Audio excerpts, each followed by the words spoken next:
मेरे बच्चे, मैंने तुम्हारी पुकार सुन ली है। यदि तुम्हें मेरा संदेश मिला है तो मैं तुम्हें वरदान दूंगी। इससे पहले जो बता रही हूँ उसे ध्यान पूर्वक सुनना बहुत ज़रूरी है। मेरे बच्चे, कल के दिन मैं तुम्हें वरदान उस समय दूंगी जिस समय मैं तुम्हें बता रही हूँ।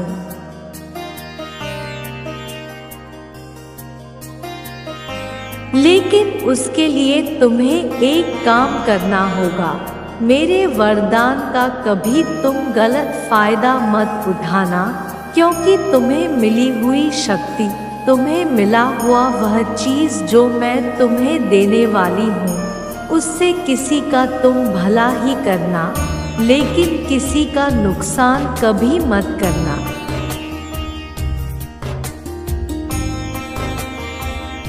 ऐसा कोई कार्य मत करना जिससे किसी के हृदय को कष्ट हो, क्योंकि जो वरदान मैं तुम्हें देने वाली हूँ उससे तुम्हारा केवल अपना भला हो और दूसरों का भी भला हो।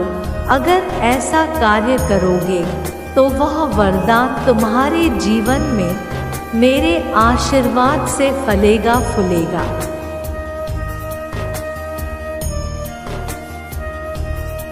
और तुम बहुत आगे तक जा पाओगे। मेरा वरदान तुम्हें शक्ति से परिपूर्ण बनाने का है। तुम इतने शक्तिशाली हो जाओगे, केवल हृदय से ही नहीं, कोई कार्य को करने से भी, और तुम्हारा दिमाग भी एक शक्तिशाली दिमाग बन जाएगा।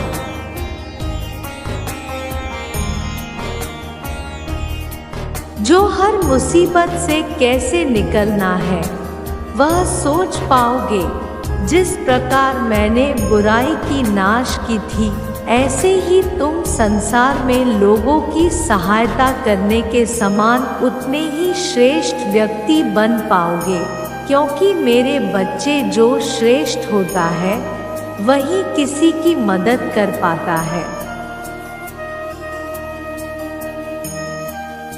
कमज़ोर व्यक्ति किसी की क्या मदद करेगा, उसे तो खुद सहायता की ज़रूरत होती है। इसलिए तुम कभी भी अपनी शक्ति का दुरुपयोग मत करना। इस बात का खास ख्याल रखना।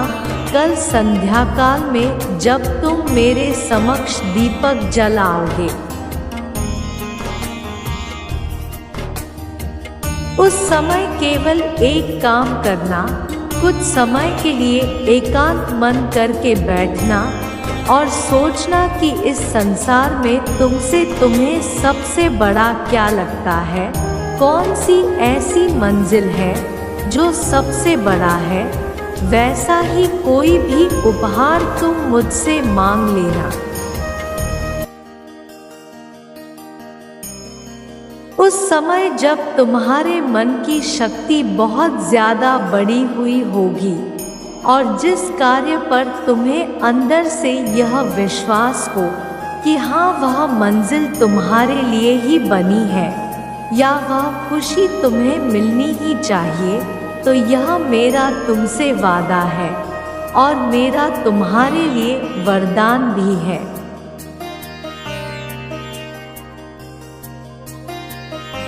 जिस समय तुम्हें तुम्हारे हृदय से ऐसे ही आवाज़ आने लगेगी कि यह मंजिल तुम्हारे लिए बनी है और तुम इसके अधिकारी हो, तुम्हें यह चीज़ मिलनी ही चाहिए, तब तुम्हारे लिए मैं यह तुम्हारे जीवन में सत्य करूँगी। मेरे बच्चे, मैं तुम्हें दुखी नहीं देख सकती,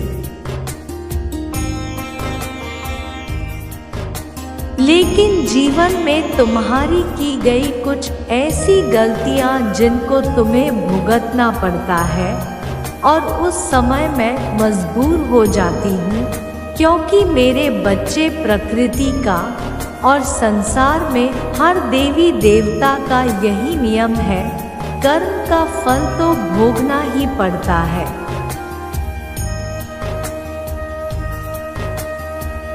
वह अच्छा हो या बुरा, उसमें चाह कर भी मैं तुम्हें तुम्हारे कष्टों से बचा नहीं सकती। अगर कुछ करना है तो उससे पहले तुम्हें अपने कर्मों पर भी ध्यान देना होगा।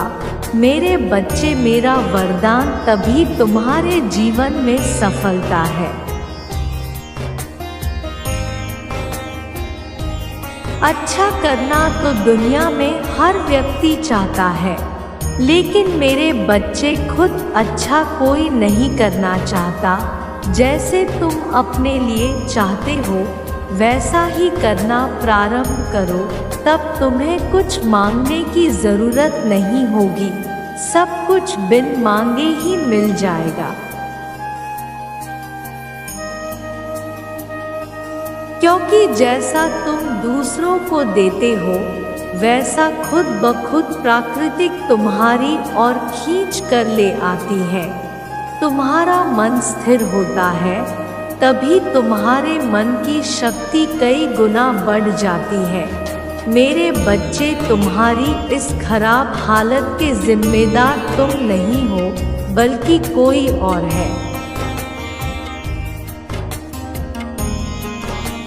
इससे पहले कि वह तुम्हें पूरा बर्बाद कर दे, उसे अपने जीवन से निकाल फेंको, नहीं तो वह तुम्हें कहीं और का नहीं छोड़ेगा। यदि तुम चाहते हो कि सदैव तुम्हारी ऐसी हालत ना रहे, तो तुम्हारी जीवन से उसको निकलना अति आवश्यक है। क्योंकि उसके रहते हुए तुम्हारा जीवन बहुत ज़्यादा अस्त व्यस्त हो रहा है। मेरे बच्चे, तुम मुझे एक बात का जवाब दो, जीवन में सबसे आवश्यक क्या है तुम्हारे लिए? यही ना कि तुम अपने जीवन में खुशियों को प्राप्त करो, संसार में तुम्हारी हर इच्छा पूरी हो।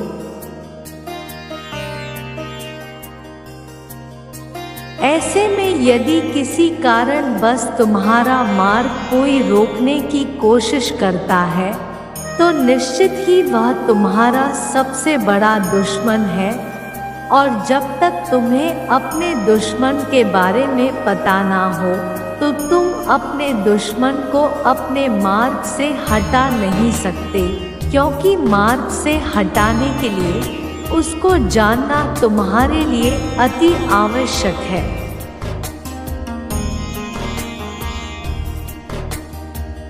वही मैं तुम्हें आज ज्ञात कराऊंगी कि वह कौन है, और उसे अपने मार्ग से हटाने का रास्ता भी तुम्हें दिखाऊंगी। बस तुम ध्यान पूर्वक मेरी सभी बातों को सुनना और समझना। निश्चित ही तुम्हारी मार्ग में आने वाली मुसीबत समाप्त हो जाएगी और तुम्हारे जीवन में चमत्कार होगा।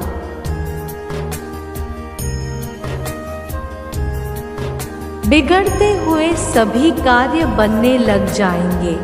मैं जानती हूँ कि तुम्हारे अंदर मन में यही बात बार बार घूम रही होगी कि वह व्यक्ति कौन है जो तुम्हारे रास्ते में रुकावट बन रहा है, और तुम इस बात को जानने के लिए बहुत बेचैन हो रहे हो। मेरे बच्चे, तुम्हें चिंतित होने की कोई आवश्यकता नहीं है।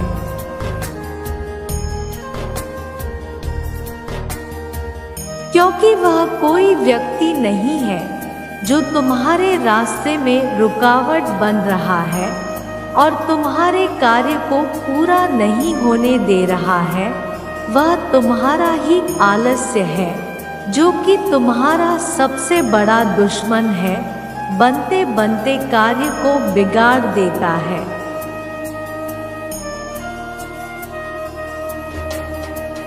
इसलिए मेरे बच्चे, तुम जीवन में यदि सोची हुई मंजिल को प्राप्त करना चाहते हो, तो तुम्हें उसे त्याग कर देना चाहिए।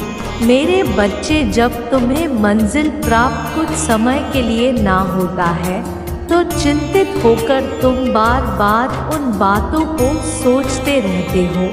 और तुम्हारा शरीर काम करना बंद कर देता है।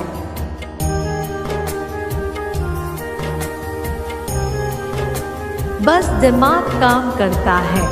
मेरे बच्चे, यह सब आलस्य का कारण होता है। तुम्हारा अवचेतन मन जो सोचता ज्यादा है और शरीर इतना काम नहीं कर पाता, इसलिए अपने शरीर को आलस्य त्याग कर ऐसा बनाओ जिससे कि वह काम अत्यधिक करे।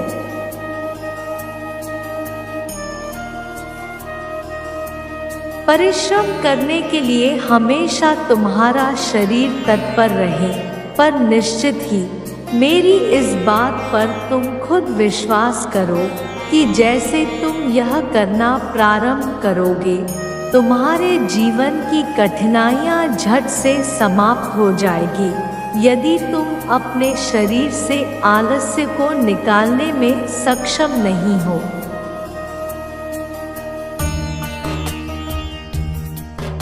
तो उसके लिए तुम प्रतिदिन सुबह सूरज निकलने से पहले उठो और सूर्य को जल और कुमकुम एक लोटे में डालकर उसमें एक पुष्प डालकर सूर्य को जल अर्पित करो और अपने मन को शांत रखने का संकल्प लो, और यह संकल्प तुम्हारे हाथों से टूटना नहीं चाहिए।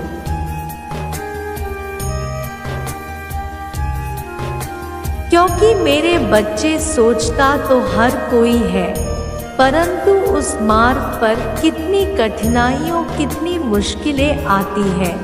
यदि तुम उन मुश्किलों से लड़कर आगे बढ़ने की ताकत रखते हो, तो तुम्हें मंजिल प्राप्त हो पाएगी। उसके लिए तुम्हें आलस्य से दूर रहना होगा।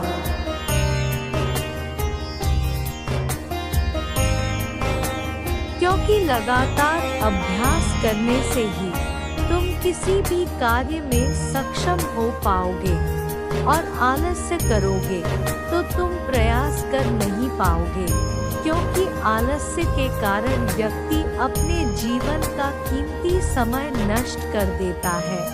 बाद में उस व्यक्ति को पछतावा भी होता है, लेकिन समय बीत जाने पर वापस नहीं आता है।